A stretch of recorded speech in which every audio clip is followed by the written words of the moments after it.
En el plano educativo, antes de la llegada de la pandemia mundial ocasionada por el virus SARS-CoV-2, causante de la enfermedad conocida como COVID-19, muchos vivimos con la idea de tener cierto dominio de los temas que trabajamos. Y a pesar de que los docentes nunca tuvimos la certeza de hacer lo mejor para nuestros estudiantes, siempre actuamos bajo esa intención. Además, el ritmo impuesto por la cotidianeidad y la realidad conocida hasta entonces nos lo hicieron creer.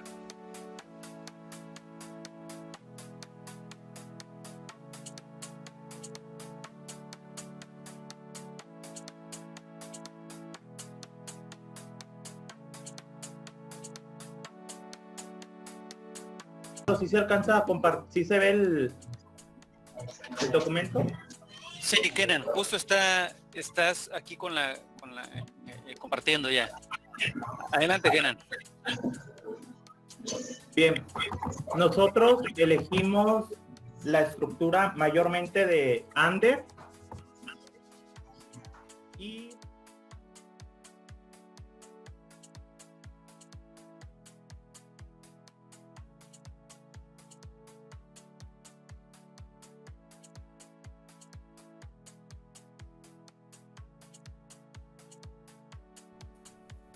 Bien, de acuerdo, un poco como han mencionado tus compañeros, ¿verdad? Hay razones para decir que un poco de todo puede aplicar y dependiendo del contexto, la escuela, la modalidad, sería viable. Oye, Juan Carlos, ¿en qué año naciste tú? En el 2000. ¿En qué año naciste, Litsi? 2000 también. ¿En qué año naciste, Ángela? 99. ¿En qué año naciste, Guillermo? 99, maestro. Juan Manuel, También 99. Oscar. En el 2000, bro. Bien, quiere decir que todos ustedes son del siglo pasado, ¿verdad? Como yo. Todavía aplica eso de que somos maestros del siglo XX, pero vamos a tener alumnos del siglo XXI. Y a veces queremos trabajar todavía con métodos del siglo XVIII. Luego nos preguntamos por qué no hay resultados, ¿verdad? O sea, el reto que ustedes tienen es bien grande. No, maestro. Ah, bueno, Manuel es del siglo XXI, los demás somos del siglo XX. Pero fíjate, Manuel, muchachos, lo que comento quiere decir que el reto que tenemos es bien grande, pues. O sea, las exigencias que vamos a empezar a tener o que tienen ya ustedes son muy grandes. Los maestros antes, piensen, si son hijos de maestros, piensen en sus papás, si son nietos, piensen en sus abuelos, y si no, piensen en mí o en cualquier maestro, que cuando inició no existía con este uso generalizado de la tecnología. O sea, en el siglo pasado, se escucha muy lejano, o en este siglo, yo tampoco creo que estoy tan viejito, yo empecé a trabajar obviamente en este siglo, pero cuando yo inicié, obviamente no había un uso generalizado de las tecnologías, o sea, entonces sí que era un lujo, pero ahorita es una necesidad, y quién sabe qué vaya a ser dentro de 2 años que ustedes estén debutando en un grupo normal. O sea, para los docentes modernos, la palabra innovación debería estar bien presente, porque lo que van a encontrar ustedes es una realidad cambiante constantemente. Quien fue maestro del 1950 a 1980, lo que cambió fue en realidad poco, comparado con lo que va a cambiar con ustedes que empiecen a trabajar en el 2022, 2023 al 2053. O sea, imagínense los cambios que van a vivir ustedes. ¿Qué no les va a tocar ver cuando sean maestros? ¿No? Y lo más triste de esto es que la escuela para lo cual se estaban preparando hasta marzo ya no existe. Ya no va a ser igual. Forzosamente ya no va a ser la misma. Ya no puede ser que los maestros sigamos trabajando igual. Ahorita nos está costando trabajo, a mí me está costando trabajo, a ustedes les está costando trabajo y a todos nos está costando trabajo adaptarnos. Poco a poco nos vamos sintiendo o deberíamos sentirnos más seguros. El reto para ustedes es mayúsculo. Entonces, pues, jóvenes, a seguir trabajando, a seguirse preparando y comprender que lo que hoy estamos iniciando, no sé si lo han reflexionado con la calma que deberían, pero es enorme. El compromiso que están adquiriendo ustedes es muy grande. Hablando muy en serio, piensen qué les va a exigir un niño, qué les va a exigir un alumno que tengan en el 2030. O sea, si ahorita creen que es una novedad, en ese tiempo va a ser ya no solo una necesidad, sino una obligación, ¿verdad? Ahorita no es una obligación tal vez, pero lo va a hacer. Entonces, jóvenes, hay que seguirnos preparando. Aquí tenemos la educación antes de la pandemia, una fotografía de la educación antes de la pandemia, y aquí tenemos la educación ahora. A ver, la innovación comprende el cambio de algo, pero desde ese algo. ¿Aquí hay una innovación o no hay una innovación? Podría ser que sí, adaptación. Pero Pues sí, pero sigue, está el mismo objetivo, que es lograr el aprendizaje significativo de los alumnos. Entonces, ¿es o no es innovación? Para mí no, porque el hecho de que sea, de que use una computadora no quiere decir que se vaya a usar con un sentido que favorezca el aprendizaje, que sea como un recurso didáctico que innove o que haga un cambio para una mejora en el aprendizaje. Maestra, para mí sí lo es, porque la innovación se trata de un cambio. Sí. Entonces, ¿qué estamos haciendo? En la situación actual estamos utilizando más la tecnología y, como sabemos, pues podemos aprovecharla pues al máximo. Y pues sí es un cambio también que eso se trata de innovación. Bueno, para mí sí es. Pero eso, bueno, pero eso proviene a partir de una necesidad, ¿no? No es como tanto, como dice mi compañera Paloma, de que en realidad sí vayan a aprender más los niños o algo, sino que es lo único que hay, el único recurso que se encuentra. Entonces, pues en mi opinión no lo es. Profe, yo también opino igual que Paloma, Adelante. no es innovación. No es innovación porque claramente en el concepto dice que es introducir novedades. Y nosotros sabemos que el e-learning ha existido desde hace tiempo. O sea, hay artículos que lo datan desde el 2008, este tipo de modalidad de estudio.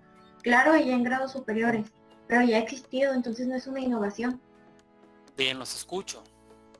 ¿Alguien más?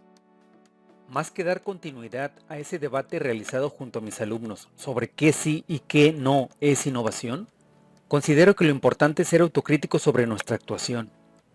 El reto es mirar con calma para entonces reconocer en forma individual si la intervención docente llevada a cabo fue la adecuada.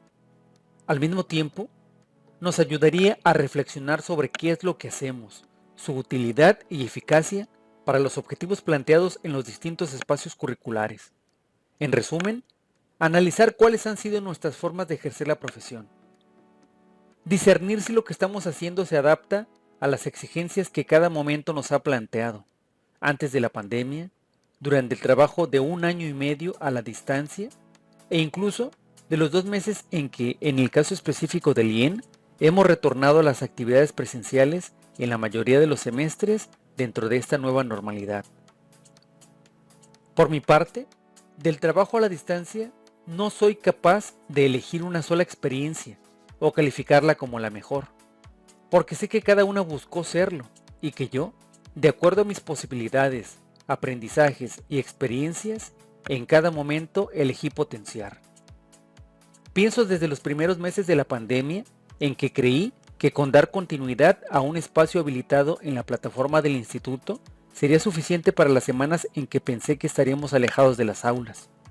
Eso, más el soporte de las videoconferencias para las clases de las últimas semanas, a través de las pantallas, me ayudaron a concluir el ciclo escolar 2019-2020. Meses después, me topé con un nuevo plan de estudios para la licenciatura en educación primaria durante el ciclo escolar 2020-2021. Ello me planteó primero la necesidad de adaptarme a una plataforma más conocida y aceptada por los alumnos. El propósito era que ellos se familiarizaran más con ese recurso que con muchas posibilidades deberían considerar para trabajar con los niños de educación primaria. Después, una vez que las reflexiones de los estudiantes fueron elaboradas por escrito, aceptamos el reto de diseñar un sitio web para integrarlo justamente con el dispositivo de lecciones aprendidas, que ocupaba tanta titularidad en esos cursos. Fue una experiencia grata que en un momento generó grandes expectativas por ser una experiencia pionera que quisimos compartir con otros estudiantes normalistas, pero que dado el número de actividades y metodologías que se proponían en los cursos abordados, será necesario replantear para futuras aplicaciones. A su vez, fue necesario tener información precisa y constante para la evaluación formativa, lo cual se satisfizo en parte con los instrumentos que usualmente se trabajan, más uno nuevo, el boleto de salida, un elemento que llegó a nosotros con toda naturalidad y que poco a poco fue constituyéndose como un espacio de intercambio, tanto de información como de ideas opuestas y afines. Finalmente, se requirieron recursos provenientes de la educación gamificada, mismos que los estudiantes supieron acoger con mucho entusiasmo y que conocieron en la mayoría de los cursos que estudiaron en el IEN y que han logrado transpolar a la educación primaria.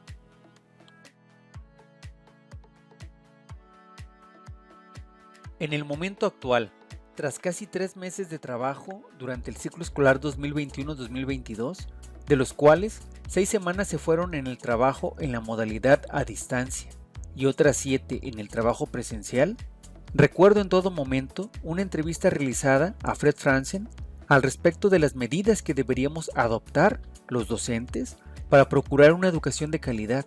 En su idea, esto debe empezar por no olvidar todo lo que hicimos, exploramos y aprendimos durante esos meses de aislamiento, porque ese sería el más grande error. Significaría echar a la basura 18 meses de avanzar a pasos agigantados en el uso de recursos derivados de las tecnologías de la información y la comunicación para la enseñanza, las TIC. Por lo que, al igual que los nombres de los espacios que me han tocado desarrollar durante este tiempo, desde el marzo de 2020, con 3 distintas generaciones de estudiantes normalistas, creo que lo que deberíamos buscar quizá sea innovar para mejorar.